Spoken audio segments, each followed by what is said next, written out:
কাটায় রাত 11:17 এইমাত্র বাড়ি ফিরেছে তুর্য। রুমে ঢুকে খানিকটা অবাক হয় সে। পুরো রুমে ভীষণ অন্ধকার। তুর্য অন্ধকারে দিব্যি এগিয়ে যায়, বাম হাতে থাকা রোলেক্স রিস্ট ওয়াচটা খুলে সেন্টার টেবিলে রাখতে যাবে, তখন আচমকা পেছন থেকে কেউ তাকে জড়িয়ে ধরে। আকস্মিকতায় তুর্যর হাত থেকে ঘড়িটা মেঝেতে পড়ে যায়। তুর্য কোনো রিয়েক্ট না করে একই ভঙ্গিতে দাঁড়িয়ে থাকে। হীর তুর্যের শার্টটা খিঁচে শক্ত করে তাকে জড়িয়ে ধরে। হীর এতটাই শক্ত করে শার্ট টানছে যে মাঝের 4 নম্বর বাটনটা ছিঁড়ে মেঝেতে কোথাও হারিয়ে যায়। এসবের তোয়াক্কা না করে তুর্য হীরের স্পর্শ অনুভব করতে ব্যস্ত। ওপাশ থেকে তুর্যের শার্ট ভিজে যাচ্ছে। তুর্য অবিলম্বে পিছনে ফিরে হীরকে আঁকড়ে ধরে। পুরো ঘর অন্ধকারাচ্ছন্ন, তবুও খুব সহজে তারা একে অপরকে দেখতে পাচ্ছে, যেন তাদের একে অপরকে দেখার জন্য কোনো আলোর প্রয়োজন নেই। তুর্য হীরের মুখ বরাবর নিয়ে বলল, হোয়াট হ্যাভেন হির? তুমি কাঁদছো কেন? কেউ কিছু বলেছে তোমাকে? রায়ান কিছু করেছে নাকি আম্মু আর তাপসি কিছু বলেছে? Tell me please, why are you crying? Heer নাক টানতে টানতে তুর্যকে শান্ত করে বলে, কেউ কিছু বলেনি, এমনিতেই কান্না পাচ্ছিল। এমনি এমনি কেউ কান্না করে না, বলো আমায় কি হয়েছে? সত্যি বলছি, কিছু হয়নি, এমনিতেই। তোমার চোখের পানি আমি সহ্য করতে পারছি না হির, কথা দাও যদি কখনো কারো কথায় বা আমার কোনো কথায় কষ্ট পাও তবে আমার সাথে অনেক ঝগড়া করবে, কিন্তু কখনো কাঁদবে না। হীর কাঁদতে কাঁদতে তুর্যর বুকে আছড়ে পড়ে। আপনি কেন আমাকে ভালোবাসেন তুর্য? আমি আপনাকে কত অপমান করেছি, কত সন্দেহ করেছি, তবুও কেন আমার এত পরোয়া করেন? তুর্য হীরকে আরো শক্ত করে চেপে ধরে বলে ওঠে, ভালোবাসার কোনো কারণ হয় না, যাকে ভালোবাসি তাকে শুধু ভালোবাসি, কারণ ভালোবাসি সে উত্তর দেওয়া সম্ভব নয়। হীর কান্না জড়ানো ভাঙ্গা ভাঙ্গা কণ্ঠে নিজের অনুভূতিকে তুর্যের সামনে শব্দের রূপ দেয়। কোনো কারণ ছাড়াই আমিও আপনাকে ভালোবাসি তুর্য। ঠিক মনে নেই কখন থেকে, কিন্তু যখন থেকে বুঝতে শিখেছি আপনাকে আমার অস্তিত্বে খুঁজে পেয়েছি। আমার সারাটা দিনে আপনাকে চাই, প্রতিটা মুহূর্তে আপনাকে চাই, শেষ নিঃশ্বাস পর্যন্ত আপনাকেই চাই। হীরের কপালে ভালোবাসার পরশ বুড়িয়ে দেয় তুর্য। অর্ধ খইঞ্চু চন্দ্রের মৃদু আলো ব্যালকনির কাজ ভেদ করে ঘরের ভেতর প্রবেশ করছে। আবসা আলোয় হীরের কান্না ভেজা মুখটা জলজল করছে। তুর্য দু হাতে হীরের চোখের পানি মুছে হীরকে নিজের বুকের সাথে মিশিয়ে নেয়। বেশ কিছুক্ষণ এভাবে থাকার পর হীর তুর্যকে জোর করে ওয়াশরুমে পাঠিয়ে দেয় ফ্রেশ হওয়ার জন্য। কালো টি শার্ট আর গ্রে ট্রাউজার পরে টাওয়াল নিয়ে চুল শুকোতে শুকোতে ওয়াশরুম থেকে বের হয় তুর্য। বেরিয়ে তুর্যর চোখ কপালে উঠে যাওয়ার মতো উপক্রম। পুরো ঘর রঙিন সুগন্ধি মোমবাতি দিয়ে সাজানো। শখানেক মোমবাতি পুরো ঘরকে প্রজ্বলিত করে তুলেছে। শুধু মোমবাতি নয়, হাজারো গোলাপের পাপড়িদের সম্পূর্ণ মেঝে সুসজ্জিত। ব্যালকনিতে খইঞ্চু চাঁদের আবছা আলোয় একটা ছায়ামূর্তির অবয়বের দিকে এগিয়ে যায় তুর্য। নেভি ব্লু একটা শিফনের শাড়ি পরে দাঁড়িয়ে আছে হীর। মৃদু বাতাসে হীরের খোলা চুলগুলো এলোমেলো হয়ে উঠছে। দু হাত ভাঁজ করে বুকে গুজে হীরের দিকে তাকিয়ে আছে তুর্য। ব্যালকনিতে একটা টেবিল পাতা, যাতে ক্যান্ডেল লাইট ডিনার সাজানো হয়েছে। তুর্যর অবাক হওয়া যেটা এখনো বাকি ছিল। দু চোখে মোটা কাজল আর ঠোঁটের ডিপ লিপস্টিকে হীরকে বেশ অন্যরকম লাগছে। তুর্য যেন নিজের চোখকে বিশ্বাস হচ্ছে না, সত্যি কি এটা হীর? এর আগে কখনো সে হীরকে এই রূপে দেখেনি। হীরের সৌন্দর্যের মোলায়েম রূপটাই তুর্যের পছন্দ। আজ তার আবেদনময়ী ভঙ্গিও যেন তুর্যকে মোহিত করে তুলছে। হীরের তুরির শব্দে তুর্য মুগ্ধতার জগৎ থেকে বেরিয়ে আসে। কি হলো, ওভাবে কি দেখছেন? Are you alright? হ্যাঁ, আবার কি হবে? না মানে এসব হো, এসব তেমন কিছুই না, জাস্ট কম্পেনসেশন। মানে ওয়েট, কি বলছো তুমি? কিসের ক্ষতিপূরণ? তুমি কি এখন আমাকে ভালোবাসতে পারো নি? আরে রিল্যাক্স, আমি তো শুধু মজা করছিলাম, আপনি তো সিরিয়াসলি নিয়ে নিলেন।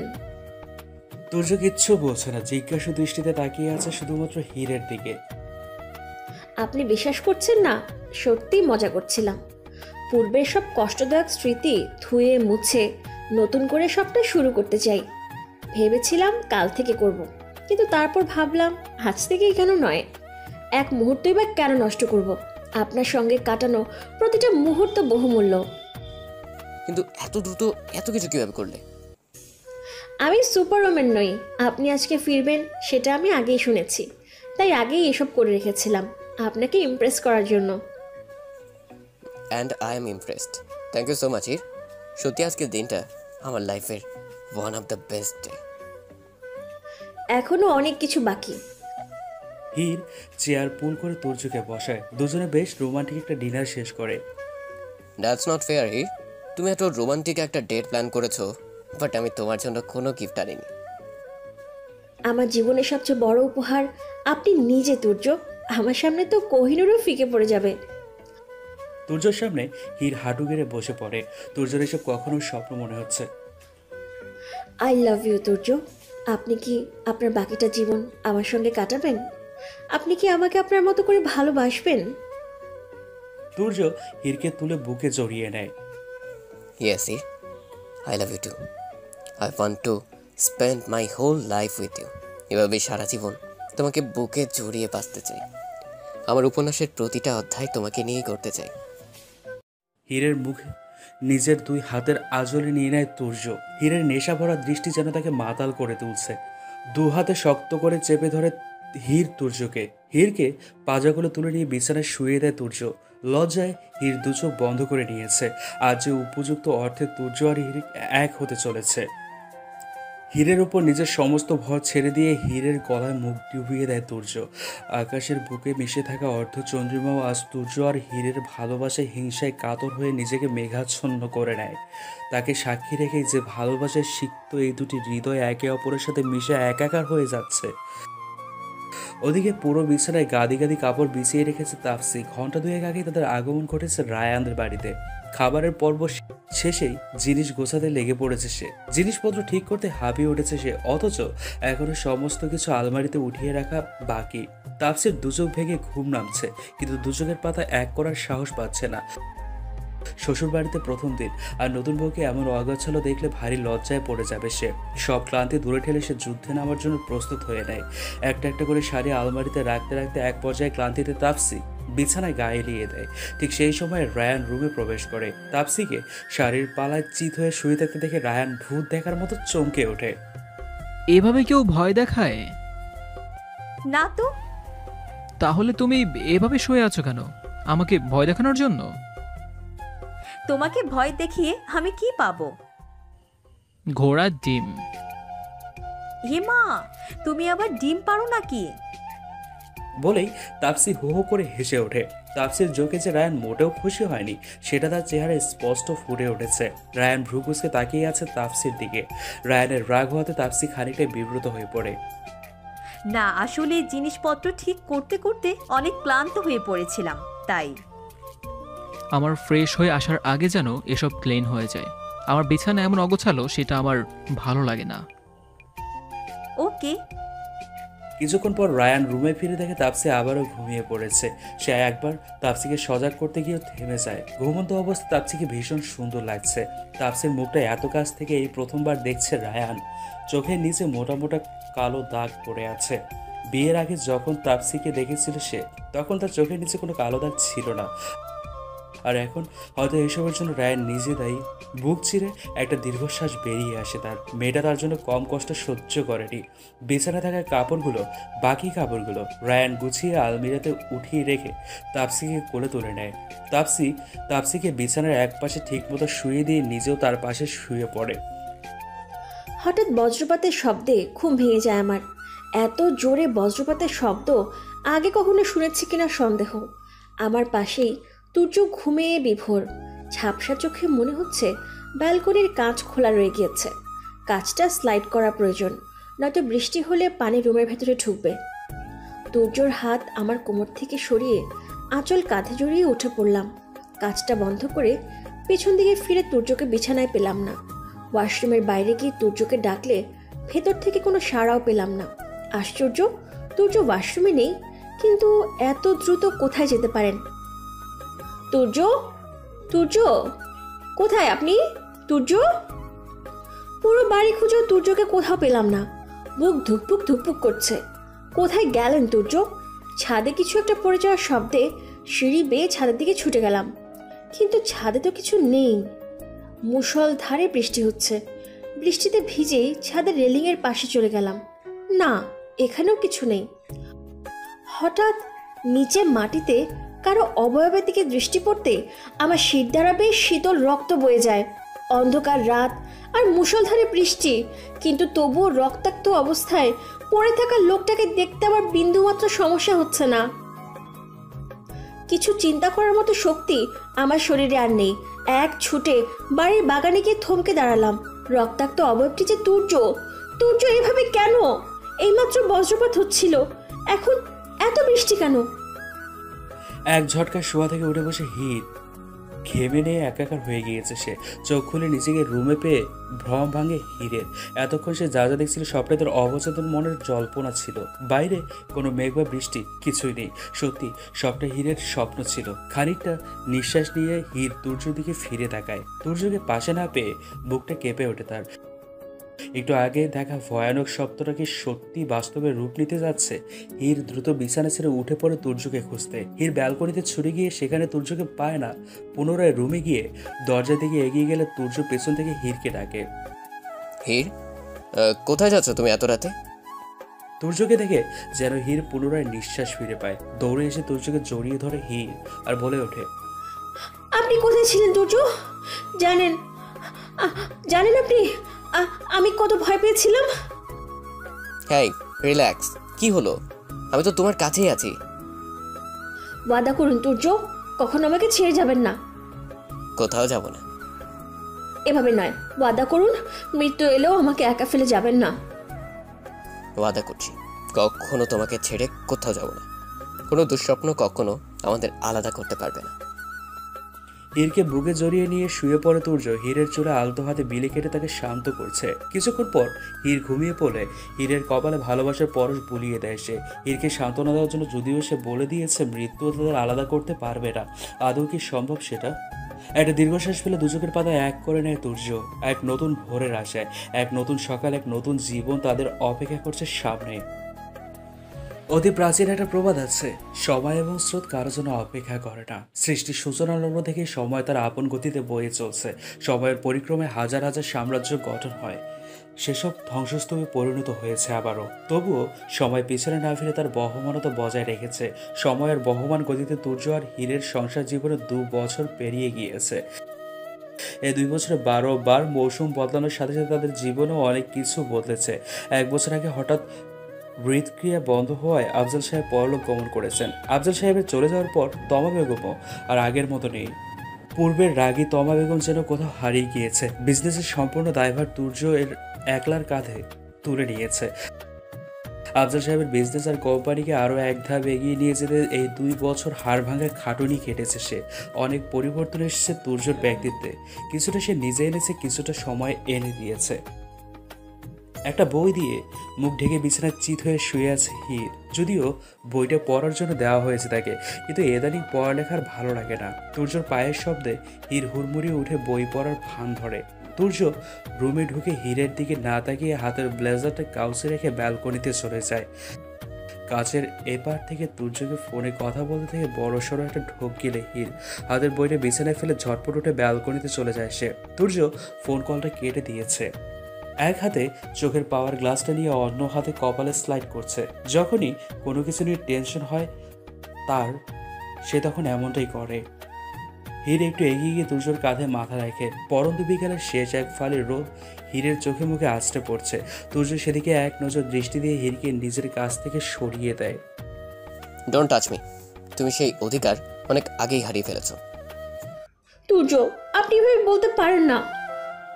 কেন পারবো না? অস্বীকার করতে পারো তুমি আমাকে ধোকা দাওনি, আমাকে প্রতিনিয়ত মিথ্যা বলনি। দেখুন তুর্য, আপনি শান্ত হন। I can explain. What explain Heer? তুমি নিজে তো আমাকে মিথ্যা বলেছই, আবার মিসেস মিতাকে দিয়েও মিথ্যা বলিয়েছ, তার হাজবেন্ডের দিব্যি দিয়ে। এটা তোমার কাছে ঠিক মনে হচ্ছে? ঠিক মনে হচ্ছে বলেই তো করেছি, তাই না? I don't trust you anymore. Turjo, আপনি প্লিজ শান্ত হন, আমার কথাটা শুনুন। কি শুনবো আমি হির? তুমি কেন আমাকে মিথ্যা বলেছিলে যে তুমি হেলদি আছো? কেন বলেছিলে আমাদের প্রেগনেন্সিতে কোনো কমপ্লিকেশন নেই? ফার্স্ট অফ অল, আমাদের নয়, আমার প্রেগনেন্সি। আপনি নন, আমি মা হতে চলেছি। কি বারবার আমাদের প্রেগনেন্সি করেন? ইচ্ছে করে বাচ্চাটা না আপনার পেটে ঢুকিয়ে দিই, সব ঝামেলাই শেষ। আমি পারলে তোমাকে কষ্ট করতে হতো না, আবার বাচ্চা আমি পেটে ধরতাম। কিন্তু তুমি কেন মিথ্যা বলেছো? এখানে মিথ্যে কি আছে? কোনো কমপ্লিকেশন নেই, আমি আর বাচ্চা দুজনেই হেলদি আছি। না, কমপ্লিকেশনস আছে। এজন্যই ডেলিভারি সিজারিয়ান অপারেশনের মাধ্যমেই হবে। এটা খুবই কমন একটা ব্যাপার। সিজারিয়ান কোনো সিরিয়াস কিছু নয়। 100 জনের প্রায় অর্ধেকেরই বর্তমানে সিজারিয়ানের মাধ্যমে ডেলিভারি হয়। কিন্তু এটা, আচ্ছা এটা ছাড়ো, কিন্তু তোমার বয়স অনেক কম। এত কম বয়সে এই পদ্ধতিতে আমি কোনো দুঃস্বপ্নেও চাই না তোমার কোনো সমস্যা হোক। আমার 20 বছর হয়ে গিয়েছে তুর্য, ছোট বাচ্চা নই আমি। আপনি শুধুই এত চিন্তা করছেন। নহির, আমার আরও একটু কেয়ারফুল থাকা উচিত ছিল। আমার জন্যই তোমার এত সমস্যা হচ্ছে, আমার জন্যই তোমার এত কম বয়সে কনসিভ করতে হয়েছে। আই এম সরি হির, আমি নিজেকে কখনো ক্ষমা করতে পারবো না। উফ, আপনি নিজেও পাগল হয়ে যাবেন আর সাথে আমাকেও করবেন। আমার এত কম বয়স না তুর্য, এর থেকেও কম বয়সে অনেক মেয়েরা বাচ্চা জন্ম দেয়। আর মা হওয়াটা সমস্যা নয়, এটা তো প্রত্যেকটা মেয়ের অহংকার। তোমার কষ্ট যে আমার সহ্য হয় না, কিন্তু ডাক্তার মিতা কেন একবারও বললেন না আমাকে যে তোমার নর্মাল ডেলিভারি পসিবল না? ওসব বাদ দিন, এই দেখুন। হীর তুর্যর এক হাত তার পেটে চেপে ধরে। 9 মাসের অন্তঃসত্ত্বা হীর। দেখুন, আমাদের সন্তান নিঃশ্বাস নিচ্ছে, ওর হৃদস্পন্দন শুনতে পাচ্ছেন? আপনার আর আমার ভালোবাসার চিহ্ন। তুর্য হাঁটু ভেঙে বসে হীরের পেটে আলতো করে একটা চুমু খায়। আমার রাজকন্যা এখানে তিলে তিলে বেড়ে উঠছে। কে বলল রাজকন্যা? আমার তো একটা ছেলে হবে, ঠিক আপনার মতো হ্যান্ডসাম। আর আমার ছেলের পেছনে সব মেয়েরা লাইন মারবে। সিরিয়াসলি? তোমার এই কারণেই ছেলে চাই? কিছুটা এই কারণে, তবে বাকিটা হলো আপনার একটা প্রতিচ্ছবি চাই আমার। ওয়েট এ মিনিট, তুমি টপিক চেঞ্জ করেছো। আমরা এখানে তোমার হেলথ নিয়ে কথা বলছিলাম। যখন আমার সন্তানকে আপনি প্রথম কোলে নেবেন, তখন আর এসব মনে হবে না। পুনরায় তুর্যর কাঁধে মাথা রাখে হীর। তার প্রতিটা দিন যেন এক একটা স্বপ্নের মতো কাটছে। এই 2 বছরে একবারের জন্য কষ্ট জিনিসটা হীরকে বুঝতে দেয়নি তুর্য। হীরের কপালে একটা চুমু এঁকে দেয় তুর্য। হীর তুর্যর হাত আরো শক্ত করে চেপে ধরে। মৃদু বাতাস শুরু হয়েছে। বাতাসে হীরের চুলগুলো উড়ে তার চোখে মুখে আছড়ে পড়ছে। তুর্য আলতো হাতে হীরের চুল সরিয়ে দেয়। গর্ভবতী সবাই হয়তো মেয়েদের সৌন্দর্য লাখ গুণ বেড়ে যায়। তাই তো গোলগাল শরীর আর ফোলা মুখেও অমায়িক লাগছে হীরকে। স্বাস্থ্য বেড়ে যাওয়ায় সাধারণ পোশাক পরে নড়তে চড়তে ভীষণ কষ্ট হয় তার। হঠাৎ তুর্যর হাত ছেড়ে দিয়ে একটু সরে দাঁড়ায় হীর। মুহূর্তে তার চেহারার রং পাল্টে যায়। তুর্য কিছু বুঝে ওঠার আগে হীর চিৎকার দিয়ে মাটিতে লুটিয়ে পড়ে। তুর্য প্রাণপণ চেষ্টা করে হীরকে সামলানোর, কিন্তু কোনো কিছুতেই কাজ না হলে তুর্য হীরকে নিয়ে হসপিটালে রওনা হয়ে যায়। হসপিটালের করিডোরে পায়চারি করছে তুর্য আর বারবার ঘড়ির দিকে তাকাচ্ছে। প্রায় আধ ঘন্টা পার হয়েছে। হীরকে ওটিতে নিয়ে যাওয়া হয়েছে। তুর্যর পায়চারিতে তমা বেগম বিরক্ত হয়ে পড়েন। শুরুটা করেছিস কি তুর্য? এভাবে পায়চারি করলে তো আর সমস্যার সমাধান হবে না, তাই না? বস তো বাপু, একটু চুপ করে। আমো, তুমি ওকে চুপ করে বসতে বলছো? দেখছোই তো 1 মাস আগে হীর এর লেবার পেইন উঠেছে। কি প্রবলেম হলো বলতে পারো আম্মু? ভালো বলতে পারলে বল, নয়তো চুপ থাক। যত সব অলুক্ষণের কথা। কার কথা কে শুনে? তুর্য আবারও তার পায়চারি শুরু করে দিয়েছে। আরও কিছু সময় পর ডক্টর ওটি থেকে বেরিয়ে আসে। তুর্য হন্তদন্ত হয়ে ডাক্তারের দিকে ছুটে যায়। হে, ঠিক আছে তো? কোনো কমপ্লিকেশন ছিল না তো? বেবি ঠিক আছে তো? ডাক্তার, আপনি কিছু বলছেন না কেন? তুই বলার সুযোগ দিলে তো বলবো, একটু শান্ত হো। তুর্যর অবস্থা দেখে ডক্টর একগাল হেসে উত্তর দেয়, everything is all right Mr Chowdhury. Mrs Chowdhury আর বাচ্চা দুজনেই সুস্থ আর হেলদি আছেন। মিসেস চৌধুরী একটা হেলদি ছেলে সন্তান জন্ম দিয়েছে। তুর্য ডক্টরকে ধন্যবাদ জানিয়ে হীরের কাছে চলে যায়। অ্যানেস্থেসিয়ার কারণে এখনও অবচেতন অবস্থায় রয়েছে হীর। হীরের পাশেই সাদা তোয়ালেতে মুড়িয়ে ছোট্ট একটা বাচ্চা ঘুমিয়ে আছে। বাচ্চাটার কাছে গিয়ে হাঁটু ভেঙে বসে পড়ে তুর্য। ফুটফুটে বাচ্চাটা মায়ের আঁচলে পরম শান্তিতে ঘুমাচ্ছে। ঘুমন্ত বাচ্চাটাকে তুর্য তার কোলে তুলে নেয়। এক মুহূর্তের জন্য তার পৃথিবী সেখানে থমকে যায়। সূর্যের পৃথিবী সেখানে থমকে গেছে। বাবা হওয়ার আসল অনুভূতি কি সেটা আজ সে বুঝতে পারছে। তুর্যর অজান্তে এক ফোঁটা পানি তার চোখ থেকে গড়িয়ে বাচ্চাটার চোখের ওপর পড়ে। ঘুম ভেঙে যাওয়ায় তুর্যর ছেলের রাগে চিৎকার দিয়ে শুরু করে দেয়। জ্ঞান না ফেরায় হির এসবের কিছুই টের পায়নি। হীরের যেন সমস্যা না হয় তাই তুর্য নিজে বাবুকে কোলে নিয়ে বাইরে চলে যায়। বহু কষ্টে তুর্য বাবুর কান্না থেমে পুনরায় বাবুকে ঘুম পাড়িয়ে দেয়। 2 মাস পর আমার ছেলে 2 মাসে কিছুটা বড় হয়েছে। তুর্য তার নাম আদ্রিয়ান রেখেছে। নামটা আমারও ভীষণ পছন্দ হয়েছে। এই 2 মাসের বেশিরভাগ সময় আমার বিছানাতেই কেটেছে। কোনো কাজ তো দূরে থাক, একটুখানি নড়াচড়া বেশি করলেই পেটে ব্যথা শুরু হতো। এখন অবশ্য অনেক ভালো আছি, আগের মতো নড়তে কষ্ট হয় না। এই 2 মাস তুর্য আর বড় আম্মুর উপরে অনেক চাপ গিয়েছে। আদ্রিয়ানকে সারাক্ষণ তারা দুজনেই সামলেছে। বড় আম্মু আদ্রিয়ানকে অনেক আদর করে, তার তো এক মুহূর্তও কাটে না তার নাতিকে না দেখে। কিন্তু একটা আফসোস আবার সারা জীবন থেকে যাবে, বড় আব্বু তার দাদাভাইকে দেখে যেতে পারেনি। বড় আব্বুকে আমরা সবাই খুব মনে করি, বিশেষ করে তুর্য প্রায় সময় বড় আব্বুকে মনে করে চোখের পানি ফেলেন। অবশ্য সেই পানি আমাকে কখনো দেখান না। তাফসিকে দেখি না অনেক দিন হয়, 1 বছর হতে চলল। তাফসি আর রায়ান নিউ ইয়র্ক শিফট হয়ে গিয়েছে, মাঝে মধ্যে ফোনে যোগাযোগ হয় শুধু। তাপসির কথা মনে করতে করতে হঠাৎ ফোন বেজে ওঠে হীরের। মোবাইল স্ক্রিনে ইংরেজি অক্ষরে তাপসির নামটা ভেসে ওঠে। কেমন আছিস হির? আর আমাদের আদ্রিয়ান কেমন আছে? আমার কথা মনে করে নাকি? তোমাকে তো আমার ছেলে চেনেই না, তোমরা বাপু ভিন দেশি। একটা সুযোগও ছাড়িস না তুই। তোমরা দেশে আসবে না আবার এত বড় বড় কথা বলো। চাইলে কি আর ফিরে আসা যায় বল? আচ্ছা ওসব বাদ, ভালো আছি আমরা সবাই। তোমাদের কি খবর তাই বলো। রায়ান ভাই কেমন আছে? এই তো চলছে, রায়ানও ভালোই আছে। মন খারাপ করো না, সব ঠিক হয়ে যাবে দেখবে। আচ্ছা হির, রায়ান এসেছে, পরে ফোন দিচ্ছি। কথাটা বলেই তাপসি কলটা কেটে দেয়। আসলে রায়ান বাসায় আসেনি, নিউ ইয়র্কে এখন বিকেল মাত্র বিকেল এখন। এই সময় রায়ান কখনোই আসে না, এটা অবশ্য হিরো জানে।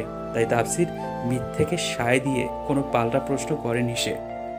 মোবাইলটা হাত থেকে বিছানায় ছুঁড়ে ফেলে কান্নায় ভেঙে পড়ে তাপসি। এই নিয়ে 4র্থবার সে ব্যর্থ হয়েছে। টানা 4বার চেষ্টা করেও সে কনসিভ করতে পারেনি। যদিও রায়ান তাপসিকে এই নিয়ে কখনো কিছুই বলেনি, তবুও তাপসির কাছে এই ব্যর্থতা সবচেয়ে বেশি কষ্টদায়ক। বিছানায় থাকা প্রেগনেন্সির রিপোর্টটা হাতে নিয়ে দেখতে তাপসির কান্না আরও বেড়ে যায়। এবার পিরিয়ড মিস হওয়ায় সে অনেক বেশি খুশি হয়েছিল, কিন্তু তার থেকে কয়েক গুণ বেশি কষ্ট পেয়েছে রিপোর্টটা হাতে পাওয়ার পর। কলিং বেলের শব্দে ঘরের মেইন ডোর খুলে দিয়ে তাপসি রায়ান এসছে। রায়ানকে দেখে চোখ মুছে নেয় তাপসি। তুই এই অসময়ে? হসপিটাল থেকে ফোন এসেছিল। তাপসি রায়ানকে পেছনে ফেলে চলে যেতে দিলে রায়ান তাপসির হাতটা চেপে ধরে নিজের বুকে টেনে নেয়। সব কিছু ঠিক হয়ে যাবে, I am always with you. রাত প্রায় 11টা বাজে। আদ্রিয়ানকে ঘুম পাড়িয়ে ফ্রেশ হয়ে বের হয় হির। তুর্যকে ব্যালকনিতে দাঁড়িয়ে থাকতে দেখে তার কাছে চলে যায়। ব্যালকনিতে গিয়ে হীরের চোখ কপালে উঠে যায়। ব্যালকনিতে মাদুর পেতে বিছানা করেছে তুর্য। সারা বিছানায় গোলাপের পাপড়ি ছেটানোর পাশেই সেন্টেড ক্যান্ডেল লাইট আর ফুল দিয়ে ইংরেজি ভাষায় লেখা I love you Heer. Turjo এসব তুমি আমাকে যেই উপহার দিয়েছো তার বিনিময়ে এসব কিছুই না। তার মানে আপনি আমাকে ভালোবাসেন শুধু আদ্রিয়ানের জন্য, আমাকে ভালোবাসেন না? তোমাকে ভালোবাসি বলেই তো আদ্রিয়ানকে পেয়েছি। তোমাকে এখনো ভালোবাসি, পরেও ভালোবাসবো। হীর দৌড়ে গিয়ে রুম থেকে তুর্যের গিটারটা এনে তুর্যের হাতে দেয়। একটা গান শোনাবেন? তুমি কিছু চাইবে আর আমি সেটা দেবো না, এটা হয় না। তুর্য গিটারের সুর তোলে আর হীর তার সামনে বসে।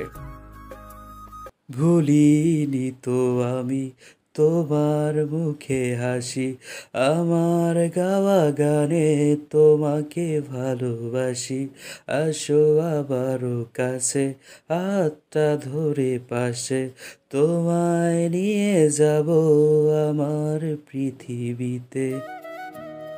হীরের হাত ধরে তুর্য তাকে নিজের কাছে টেনে নেয়। হীরকে নিজের কোলে বসে হীরের খোপা করা চুলগুলো খুলে দেয় সে। লজ্জা মেশানো দৃষ্টিতে হীর তুর্যের দিকে তাকিয়ে আছে। হীরের মুখ তুর্য নিজের মুখ বরাবর এনে তার ঠোঁট হীরের ঠোঁটের ভাঁজে চেপে ধরে। অন্ধকারাচ্ছন্ন রাতে তুর্য আর হীরের ভালোবাসা একটি উজ্জ্বল নক্ষত্রের মতো জ্বলজ্বল করছে। রাতের আকাশ যেন এদের দেখে লজ্জায় মেঘের আড়ালের মুখ লুকাচ্ছে বারবার। রাত প্রায় 3টা বেজে গিয়েছে। পাশে তুর্য ঘুমে বিভোর হয়ে আছেন। আমার দু চোখে কোনো ঘুম নেই।